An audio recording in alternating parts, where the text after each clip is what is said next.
Assalamualaikum warahmatullahi wabarakatuh.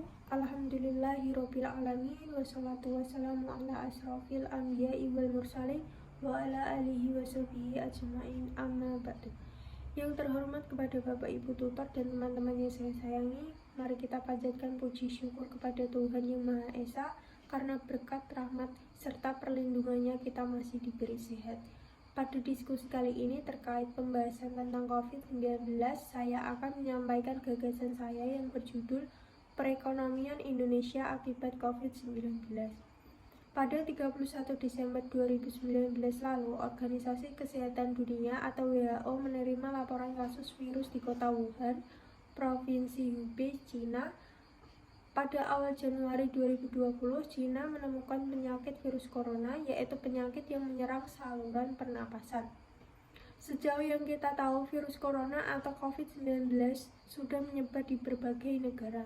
Kurang dari 2 bulan kemudian, virus tersebut menyerang lebih dari 100 negara, termasuk Indonesia, dan menginfeksi lebih dari 111.000 orang.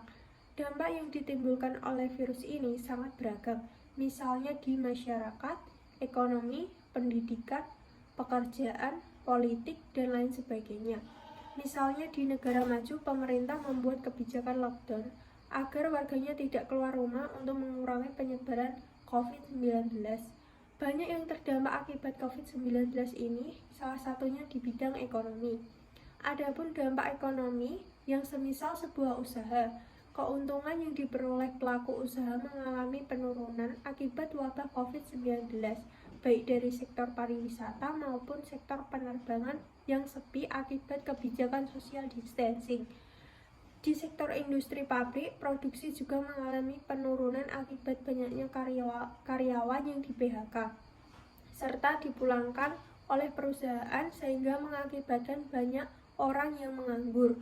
Waralaba atau warung kecil juga diberikan kebijakan pemerintah yang biasanya buka dari jam 8 pagi sampai jam 8 malam, dikurangi jam buka sampai 8 pagi sampai 3 sore.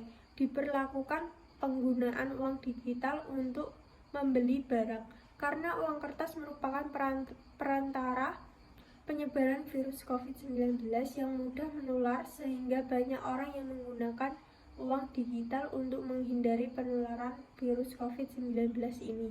Adapun pemerintah telah melakukan kebijakan sebagai berikut.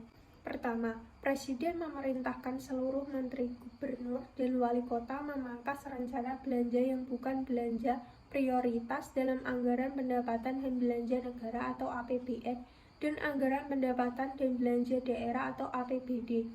Kedua, Presiden meminta pemerintah pusat dan pemerintah daerah untuk mengalokasikan ulang anggarannya untuk mempercepat pengentasan dampak corona baik dari sisi kesehatan dan ekonomi.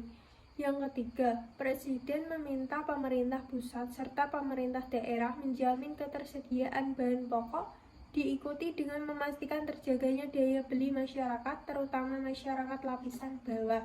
Yang keempat, Presiden meminta program padat karya tunai diperbanyak dan dilipat gandakan dengan catatan harus diikuti dengan kepatuhan terhadap protokol pencegahan virus corona, yaitu menjaga jarak aman satu sama lain. Yang kelima, Presiden menyebut pemerintah memberikan tambahan sebesar 50.000 pada pemegang kartu sembako murah selama 6 bulan. Keenam, Presiden mempercepat implementasi kartu prakerja guna mengantisipasi pekerja yang terkena PHK, pekerja kehilangan penghasilan, dan pengusaha mikro yang kehilangan pasar dan omsetnya.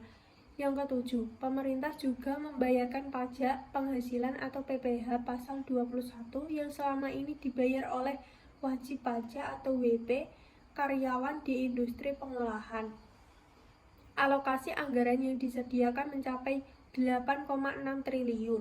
Yang kedelapan, Otoritas Jasa Keuangan atau OJK memberikan relaksasi kredit di bawah 10 miliar untuk usaha mikro, kecil, dan menengah atau UMKM.